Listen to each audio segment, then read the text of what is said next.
Ahojda, tady je druhý videa a dneska budeme jak nainstalovat přece Euro Truck Simulator 2.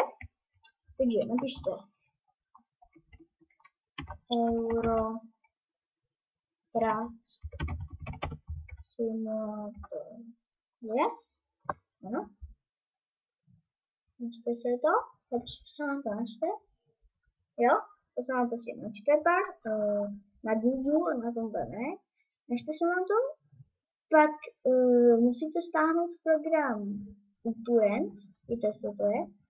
Vypadá to zeleně, takhle zeleně, akorát je tam U takový. Není to nejvíc. A pak se vám tady ukáže tady to okýnko. Ano, tady to okýnko se vám ukáže. Na tomto okýnku já si vždycky dám složku, ale už ji nepotřebuji. Děláte si složku, takže si tam třeba euro nebo Eurotrack, teď jenom Eurotrack, prostě se do té složky kopnete, dáte tam tuto, máte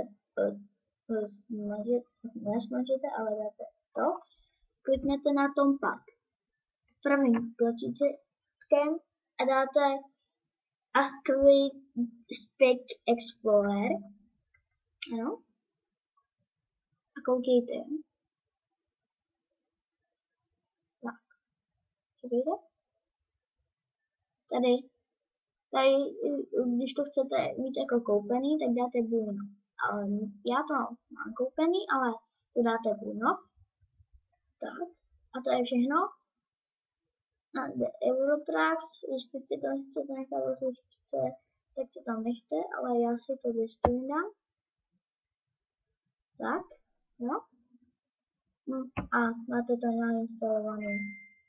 Můžete si hrát hru. Jo. Tento počítač. A no, ještě volných 900 000 GB nebo 913 GB. Tak, pro dnešek by to bylo všechno a zatím čau.